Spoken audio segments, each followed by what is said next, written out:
Bonjour à tous et à toutes, bienvenue dans cette nouvelle vidéo. Je suis Del Bestici et je suis rédacteur sur Disney Alert. Et je suis en compagnie de Damon, donc l'un de nos report admin. Bonjour Damon. Yo, coucou, Comment ça va Damon? ça va et toi? Eh ben écoute, ça va très bien.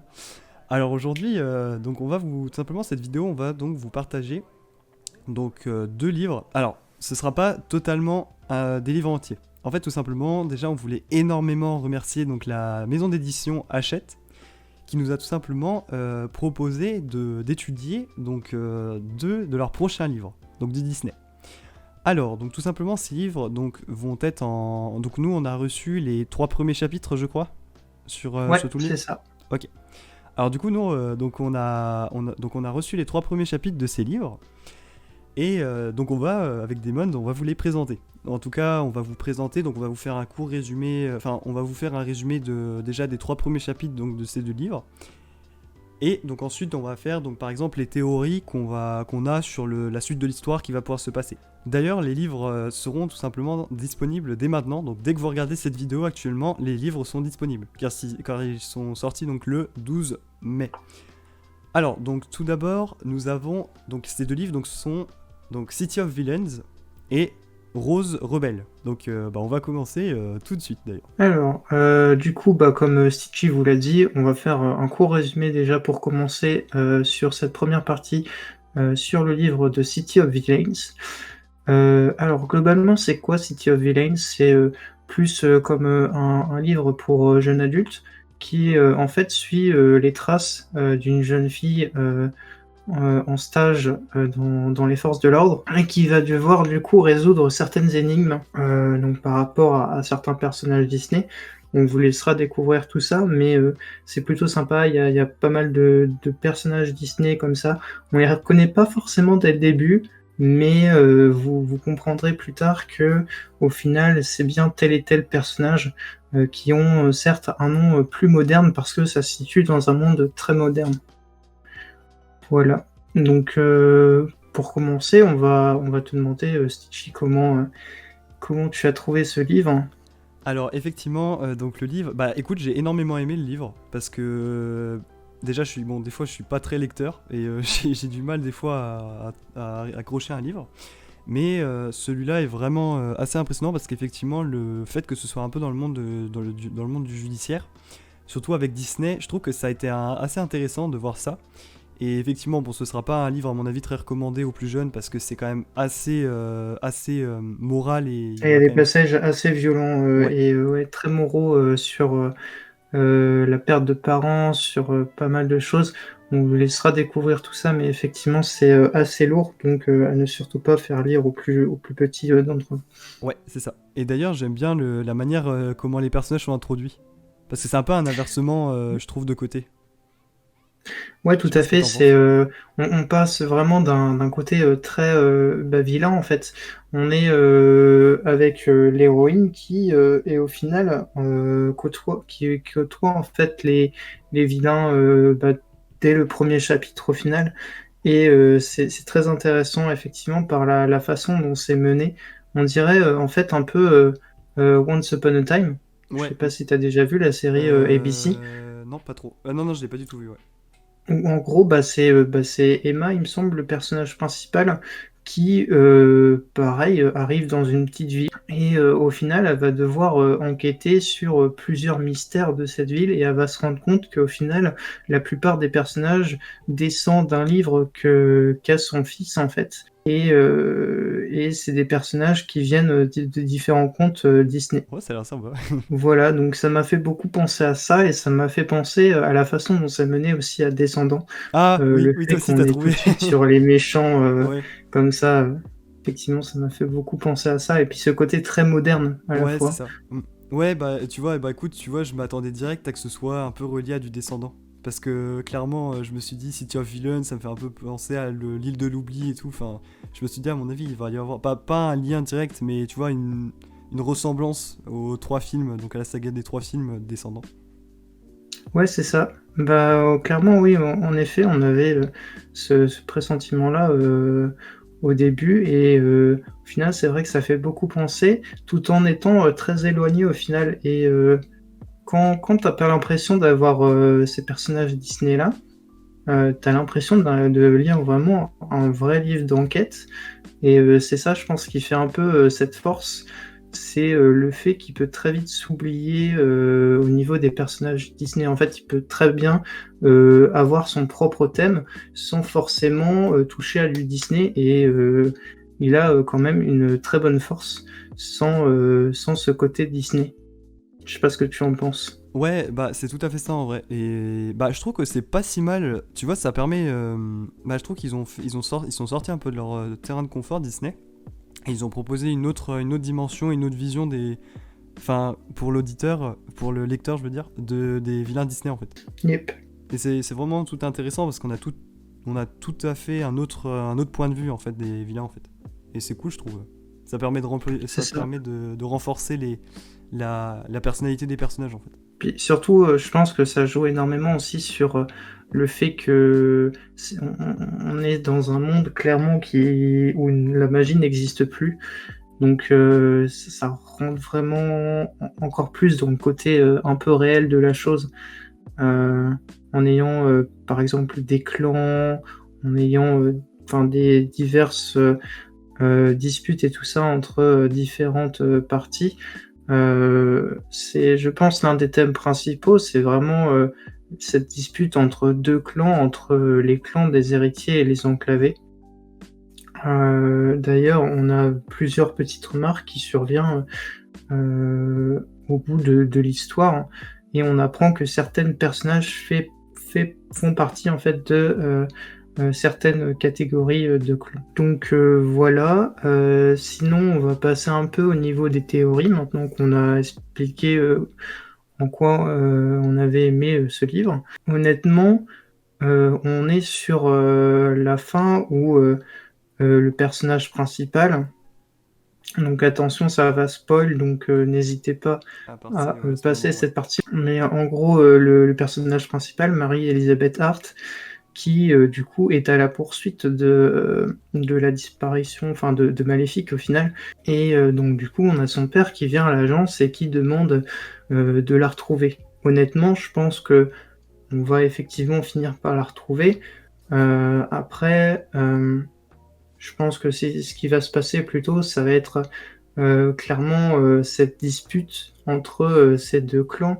Je pense qu'elle a été globalement enlevée par le clan adverse pour mettre un coup de pression et tout ça. Clairement, on sent la tension entre les deux. Et je pense que ça va jouer énormément là-dessus. Je sais pas pour toi, Stitchy. Ouais, je pense également, ouais, effectivement. Donc, du coup, toi, tu penses que ça va se terminer comment tout ça?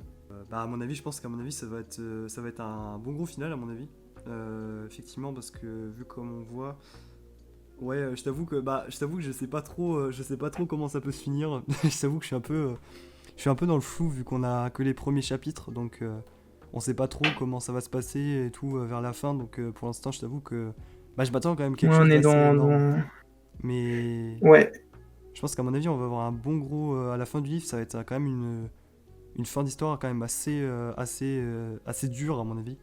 Parce que vu le contexte où on est dans le livre, à mon avis, à mon avis, la fin va être assez sanglante entre guillemets. mm, mm. Et puis même, bah, de toute façon, on voit très bien qu'à un moment donné, tu as le chapelier fou Oui, qui donne cette fameuse boîte avec les doigts dedans. oui, ouais, effectivement. Ça fait un peu peur, effectivement. On se demande un peu où Maléfique va-t-elle se retrouver au final Mm. et comment elle va Donc du coup, voilà, je pense qu'on en a terminé un peu avec City of Villains. N'hésitez pas à acheter ce livre parce que franchement, il vaut le coup. Ouais, Clairement, on a il est vraiment passé un intéressant. très bon moment, je pense, avec Stitchy. Ah ouais, moi franchement, à le lire, c'était vraiment sympa, hein, parce que j'ai vraiment pris du bon temps à lire et le découvrir. Pour être honnête, j'ai vraiment envie de découvrir la suite de ce livre. Voilà, voilà. Donc du coup, bah, on va passer à la deuxième partie. Exact, avec Rose Rebelle. Laisse faire le résumé d'aider parce que je suis vraiment nul en résumé. Je fais le résumé? Ouais, s'il te Ok, plaît, pas ouais. de problème. Rose Rebelle. Alors, Rose Rebelle, c'est La nouvelle collection de livres Disney, pareil, il n'y a aucun lien avec City of Villains, c'est clairement à côté. Et on se retrouve au final 10 ans plus tard, les événements de La Belle et la Bête. On se retrouve avec Belle qui est mariée au prince, à la Bête. Et il se retrouve au final dans un voyage pour Paris, à Versailles. Et Belle va se retrouver au final dans les années, les années où ça se passe, c'est 1789. Donc du coup, elle va se retrouver dans certains événements qui se sont passés à ce moment-là. Je pense que vous connaissez un peu ce qui se passe à partir de ce moment très crucial pour la France. Et ça va donner pas mal de rebondissements au final. Donc du coup, on va passer un peu à comment on a trouvé ce livre. Je vais te donner la parole, Stitchy, et je vais compléter avec la suite. Ouais. Alors, bon, je vais faire attention à pas spoil le livre parce que.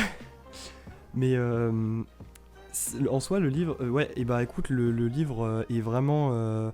Bah, je sais pas entre City of Villain ou Rose Rebelle, si je préfère, lequel je préfère. Parce que vraiment, Rose Rebelle est vraiment. Bah, le livre est hyper intéressant parce que. Enfin, juste les premiers chapitres, parce que je trouve que c'est trop bien en fait de découvrir la suite des Belle et la Bête. Avec le prince, avec la bête et le fait que Belle ils soient mariés entre eux.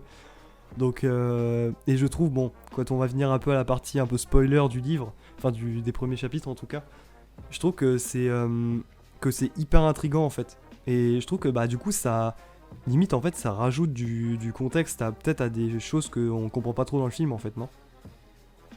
Ouais, c'est ça. Bah, en fait, on a un côté plus histoire qu'autre chose. On n'est plus vraiment sur la fantaisie de la Belle et la Bête. On est vraiment sur le côté très histoire de la chose.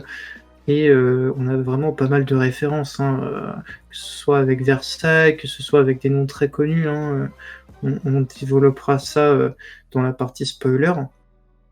Mais clairement, oui, c'est super intéressant d'avoir une histoire clairement inédite, parce que ça n'a jamais été fait auparavant, et d'avoir au final les sentiments des personnages après 10 ans, et, et d'avoir en fait tout ce qui se passe par leur tête, dans leur tête au final, toutes les pensées à, à travers ils passent. Détail sur le fait que les habitants du château aient été oubliés aussi. Enfin, on a vraiment toutes les réponses aux questions qu'on s'attendait au niveau de l'histoire de La Belle et la Bête de base. Et on a du coup toutes ces réponses et c'est vraiment super intéressant de les avoir et c'est très très bien mené. Ouais, c'est bah vraiment ouais bah c'est trop bien parce que j'aime beaucoup le fait quand tu apprends des nouvelles choses en fait. Enfin que tu dénoues les nœuds de certaines infos que tu connaissais pas dans le livre. Enfin dans les films. Ça s'appuie aussi énormément avec ce qui se passait dans le film live action. On avait une petite partie où tu avais la bête qui avait une chanson au niveau de sa mère. Et ben là, c'est aussi encore plus poussé dans ce livre, cette relation entre le prince et sa mère. Ouais, et ça, c'est vraiment, je trouve, ça rajoute de la profondeur au personnage et c'est super important. Ouais. Donc du coup, on va passer à la partie spoiler. Ouais, On vous mettra un timing code pareil. N'hésitez pas à passer. exact, ouais. Comme je l'avais déjà indiqué, on est en 1789, donc on a tout ce qui est lié à la Révolution française. Ouais. Au final, Belle elle va se retrouver dans un village à Versailles et va se retrouver au final prise dans les révolutionnaires du tiers-état. Et au final, elle va, je pense, assister au serment du jeu de paume. Je pense que c'est ce qui est représenté à la fin des premiers chapitres, où tu vois une personne qui est en train de dire globalement qu'il faut se révolter, qu'ils n'ont plus de place, qu'ils doivent accéder à la politique comme la noblesse, comme le clergé et tout ça. Donc j'ai l'impression clairement que c'est le début des, euh, des festivités, si on peut appeler ça comme ça. Et clairement, on sent qu'il va se passer quelque chose parce que on a la bête qui est du coup du côté de la noblesse. Donc on va avoir deux points de vue différents. Celui de Belle avec le point de vue plutôt du tiers-état. Et celui de Bête, on va clairement avoir le point de vue de la noblesse et de la poursuite au final à la guillotine et tout ça. Ouais, c'est ça. D'ailleurs, qui se nomme Léo, je crois, si je dis pas de bêtises dans le livre. Il se C'est nomme ça. Léo, il me semble, ouais. Je crois d'ailleurs que c'est la première fois qu'on entend son prénom, Ouais, il me semble aussi, ouais. enfin qu'on lit, qu'on voit son prénom, D'ailleurs, parce qu'il me semble pas si, que ça avait été donné auparavant. si je dis pas de bêtises, d'ailleurs, je crois que Léo, c'est pas son nom total. Je crois que c'est un autre nom. Parce que si j'ai pas, je sais pas si je dis une bêtise, mais je crois avoir vu que c'était à lui donner ce petit surnom, alors que normalement, il avait un nom beaucoup plus long, il me semble. Oui, t'as totalement raison, parce que en fait, sa mère le surnommait son petit lion en fait. Donc du coup, Lionceau, c'est non? pour ça C'est pas Petit qu'il voulait Lionceau? qu'on l'appelle Léo. Ah, ok. Par contre, c'était pas Petit Lionceau au lieu de Petit Lion. Je sais plus si Si, c'était je crois, Petit ouais. Lionceau, il me semble. Je sais plus exactement le terme exact, mais effectivement, elle l'appelait le petit lionceau ou le petit lion. Donc du coup, bah, c'est resté et il a voulu se faire appeler Léo par tout le monde. Ouais, d'ailleurs, et c'était pas également. Il s'était pas fait. D'ailleurs, il était pas chez son oncle à un moment. Si, il est chez son oncle. Il est À chez un son moment, oncle. on le voit et avec son cousin. Ouais. C'est d'ailleurs son cousin qui lui permet d'aller voir le roi Louis XVI. Oui, ouais, parce que dans le livre, comment dire, il apprend. Enfin, d'ailleurs, il lui apprend, ouais, il l'apprend à rentrer dans la cour, il me semble. Ouais, c'est ça. Et du coup, on le voit qui au final change d'apparat totalement. Ouais. Et son cousin, bien sûr, en profite pour critiquer Belle et le fait que ce soit une paysanne. Donc clairement, on a bien un contexte bien historique de l'époque où le tiers-état était clairement sous-estimé et il y avait clairement cette différenciation au niveau hiérarchique au final. Ouais. Donc du coup, est-ce que tu as quelque chose à rajouter, petit Tichy, avant qu'on passe aux théories? Bah écoute, bah pas vraiment, mais bah après ce serait plus mes avis en fait sur le livre que je rajoutais en fait. Par rapport à certains. Bah si, je vais peut-être le dire par rapport à. Ouais, Bah vas-y, vas-y. en vrai c'est peut-être. Moi franchement, c'est. C'est trop. Je trouve que c'est très mignon le livre parce que ça fait. Ça. On voit Belle et donc Léo, qui est donc la bête, donc qui ont pas leur querelle de couple, mais tu sais, leurs petits soucis. Tu sais, entre Ouais, eux, voilà, c'est ça. qui.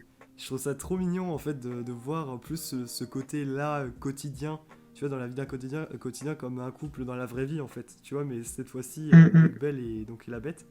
Et j'aime beaucoup c'est vraiment cette relation qu'ils ont tous les deux en fait dans le livre. Et c'est pour ça que je pense qu'à mon avis, tu vois, ce serait peut-être comment dire, Rose Rebelle, ce serait peut-être le livre que je préfère le plus entre les deux. C'est de découvrir cette relation qu'ils ont mutuellement en fait, à part, comment dire, en sortant du film en fait. Ouais, en effet, ouais, c'est très sympa. On se met vraiment au final à leur place Ouais, et on arrive vraiment à avoir des liens encore plus proches que ce qu'on avait déjà de base avec le dessin animé, ce qui est quand même très rare. Une poussée comme ça, encore plus en profondeur des pensées des personnages. Et c'est ce qui permet justement un livre et le fait d'avoir clairement un point de vue omniscient, c'est de savoir vraiment tout ce qui se passe à travers leurs pensées, à travers ce qu'ils font et tout ça. ouais, Et c'est vraiment super intéressant parce que, au final, comme tu le dis, effectivement, on voit leur vie quotidienne, on voit comment ils réagissent. Vraiment, c'est super intriguant et ça donne vraiment envie de lire au final et ça fait vraiment passer le livre tout seul. ouais, c'est vraiment bien, ouais, effectivement. Ouais, on va passer aux théories. Ok. Alors, J'ai peut-être ma petite théorie personnellement... là-dessus. Là-dessus, par contre, j'ai peut-être ma petite théorie. Ah ouais? Ouais. Vas-y, je te laisse. Plus par rapport à la malédiction que la personne lui a jetée à Léo. Mhm. Ouais, avant que je dise une bêtise, on est d'accord que sa malédiction, elle est pas totalement disparue? Alors, clairement, c'est ce qui nous laisse clairement sous-entendre, ouais. Ok. La remarque qui m'a fait effectivement tilter ça, c'est le fait que à un moment donné, tu as Belle qui dit que qui rugit encore comme quand il était une Quand il était bête. une bête, ouais. Ouais, et c'est ça, je pense que c'est un sacré déclic pour dire que au final, il y a quelque chose qui reste. Ouais.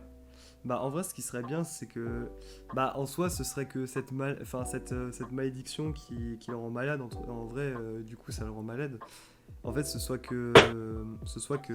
bah du coup, en passant roi, que tu sais, il y a une sorte de, tu vois, comment dire, qu'il y ait une sorte de bannissement de la personne qui lui a jeté tu vois, ce sortilège et du coup, ça lui a fait cette malédiction et que lui qu'on retrouve réellement ce qu'il est, quoi. Ouais. Mais qu'ils arrivent au final à lever entièrement la La malédiction au malédiction, ouais. fil de l'histoire. Ouais, c'est ça. Ouais. Parce que malgré, tu vois, malgré, comme t'as vu, tu sais, quand il est avec Bastien et le duc, tu vois, à un moment, ils lui disent, Belle lui dit clairement, faut surtout pas que tu lui racontes la vérité.